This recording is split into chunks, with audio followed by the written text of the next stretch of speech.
Muito bem, pessoal. Vamos dar continuidade à nossa planilha aqui. Agora nós vamos falar de condicionais. Como condicionais é um assunto meio extenso, eu já vou começar explicando como é que a gente vai construir linha de raciocínio que faça uma comparação entre esses valores e retorne algo como resposta.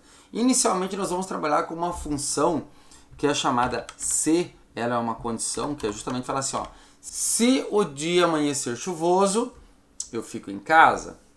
Caso contrário, eu vou trabalhar. Isso é um exemplo hipotético, né? Então, assim, o C, ele faz exatamente isso. Ele faz um teste lógico, ele vai testar uma argumentação que a gente passa, ele analisa se aquilo é verdade. Se é verdade, o próximo campo da função já é para ser a resposta.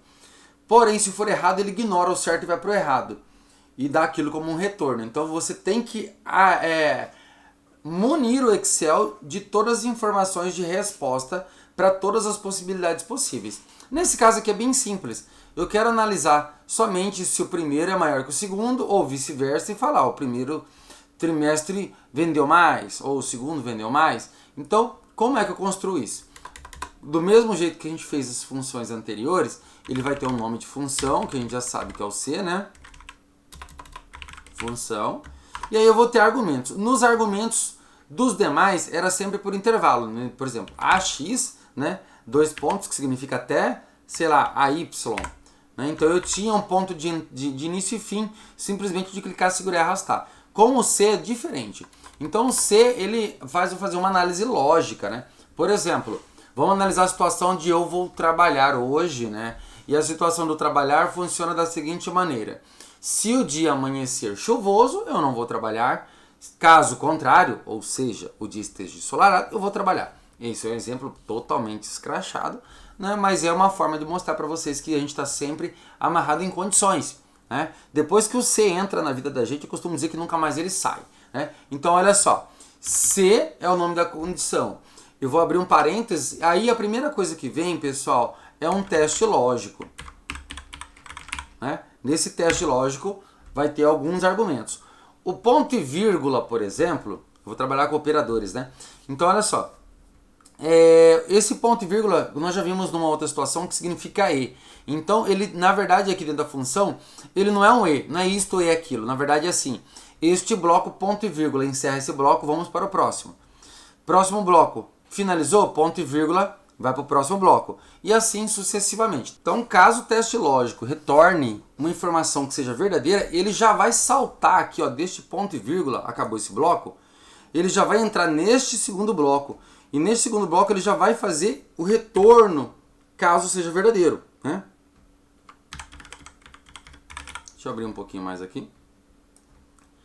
Aí funciona o seguinte, ó, ponto e vírgula. Eu já argumentei para ele que se isto aqui for verdade, ele vai escrever o que tiver aqui dentro. Não importa se é um cálculo, se é um texto, né, seja lá o que for. Se esse teste lógico der errado, ele vai ignorar essa resposta que seria a resposta correta para aquele teste e vai saltar para cá. E ele vai retornar o quê? Retornar falso. Esse falso também é um argumento que eu tenho que fornecer. Como é que eu vou fazer isso? Bom, qual que é o argumento verdadeiro? Bom, eu tenho que testar, né, estes dois valores. Eu sempre digo assim, quando você vai construir uma linha de raciocínio lógico, é importante que você pense que você é a pessoa que está sofrendo aquela ação. Então, por exemplo, se eu me colocar no lugar do trimestre, eu quero ser o maior. Então eu vou fazer o meu teste lógico pensando que eu sou o segundo semestre e eu quero ter vendido mais. Então eu quero que seja ele. Embora eu saiba visualmente que o segundo realmente é maior que o primeiro, eu já faço pensando na melhor possibilidade. Vocês vão entender isso quando eu voltar novamente num cálculo comum de aumentar o nível de complexidade, tá? De uma planilha que retorna notas de alunos, por exemplo, nas situações. Então lá na frente vocês vão ver que vai ser interessante que você tenha essa percepção. Então o melhor aqui seria o resultado de 140.306. Então eu vou montar da seguinte forma o raciocínio. Primeiro, eu vou comparar este com este. Então eu preciso dos endereços. 100.733 está exatamente na coluna F, linha 12, ou seja, está na F12. Então eu já vou anotar essa informação, ó. F12, né, é o total do primeiro trimestre. Ok? Eu vou pegar agora do outro, ó. F22, tá? Guarda, ó, F22, opa, é o total do segundo trimestre. Então, eu tenho ali exatamente os dois endereços. Eu vou comparar assim, eu já estou pensando que eu sou um dos trimestres e que o resultado positivo é o maior, eu quero testar se o segundo trimestre é maior que o primeiro. Então aqui já entra mais uns recursinhos para que a gente acumule, né, junto com os nossos cálculos aqui, que são os operadores lógicos. Maior que, menor que, igual a, diferente de.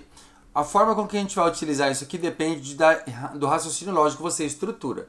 Nesse caso aqui eu vou utilizar o maior que, porque eu quero testar o maior, já pensando de imediato na melhor possibilidade, me considerando que entre dois trimestres, se eu fosse um deles, eu queria ser o maior.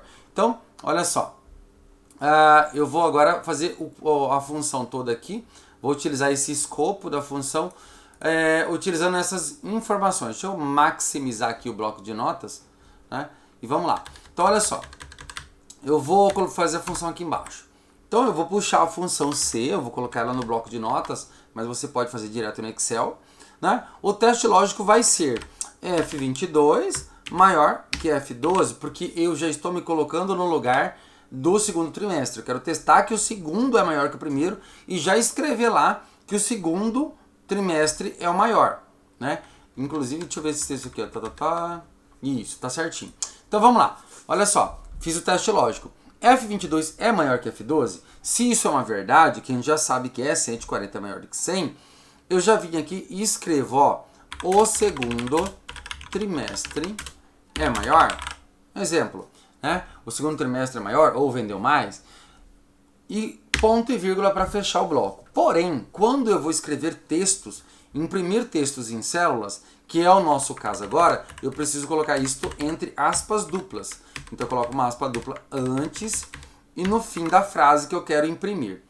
Bom, ok. Esta aqui sempre será a resposta verdadeira se o teste lógico for verdadeiro. Ou seja, 140 é maior que 100? Verdadeiro. Então ele já vai saltar para cá e vai escrever isso.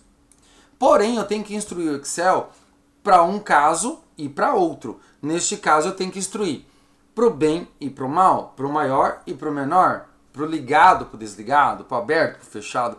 Eu tenho que colocar as duas condições. Ele que vai responder para mim, mas ele precisa estar munido de respostas. Então, eu vou colocar aqui qual seria a segunda possibilidade caso o segundo não fosse o maior. Ora, o primeiro trimestre é maior. Ele só escreverá isto se este teste for falso. Neste momento, o teste é verdadeiro. O segundo é maior que o primeiro. Mas nós temos sempre que criar uma função, inserir a função e testar a função. O nosso caso agora vai ser o seguinte, ó, vou copiar essa fórmula. Eu fiz aqui para que vocês visualizassem. Eu poderia ter feito aqui direto, né? Ó, vou colar ela aqui. Vou abrir aqui, vou colar a fórmula aqui. E apertar Enter, ó. Repara que ele já falou, o segundo trimestre é maior. Inicialmente a gente fala assim, bom, não tô vendo nada demais aqui. Eu clico duas vezes, eu consigo enxergar aqui a fórmula que eu criei lá no bloco de notas, né? E agora olha só o teste que eu vou fazer aqui. Nesse momento, o segundo é maior que o primeiro. Eu vou inverter agora. Eu vou fazer, não façam isso em casa, né? Eu vou apagar aqui e vou escrever um valor, mas não se esqueça que aqui tem uma fórmula. Jamais faça um teste, por exemplo, digitar 150 mil direto aqui, apertar Enter para testar, ó, reparem que funcionou, o primeiro agora é maior, e corram o risco de esquecer aqui digitado manual. Pessoal, isso aqui é um erro grave, é meramente para teste. Testou, ó, deu certo, o primeiro ele mudou automaticamente. Eu vou voltar então ao cálculo, ó, vou dar um Ctrl Z ou venho na setinha desfazer e volto para o que estava. Ó. Repara que está funcionando. Tá? Então, maravilha. O propósito do exercício que é testar uma condição C para responder primeiro trimestre maior ou segundo foi atendido. Nós notaremos que existe um problema sério aqui, porque embora não seja comum, pode acontecer desses valores em algum momento da história serem iguais. E aí, aqui estará errado, tá? Mas não vamos falar disso nesse momento. Aí vai ser um C aninhado, é um C agrupado. O foco nosso é que você compreenda agora o C simples. Depois nós vamos voltar aqui novamente para corrigir o exercício. Beleza? Espero que vocês tenham aprendido a condição C de forma tranquila, né? E façam testes, transcrevam essa planilha, né? Eu vou disponibilizar caso alguém solicite a planilha para teste, mas vocês podem digitar ela, não é uma planilha complexa, né? É uma planilha bem simples. Deixa eu abrir aqui e dá para você copiar em casa e testar aí para exercício. Beleza? Pessoal, nesta aula ficamos por aqui, a gente já levantamos a hipótese que tem um erro aqui, né? Mas o objetivo da aula era trabalhar com C simples. Lembrando que o C não retorna só texto, o C retorna também um novo cálculo, como em outros exercícios a gente trabalhará, tá? Vamos lá, galerinha, testa em casa e qualquer dúvida, comenta aí. Não se esqueça de se inscrever no nosso canal, né? Isso ajuda bastante. Se puder, compartilha com alguém, fala para alguém vir aqui e assistir a aula e lança suas dúvidas que o professor tenta ajudar. A ideia é que seja rápido, prático e rasteiro os seus treinamentos de Excel. Tá joia? Grande abraço, pessoal, e até a próxima.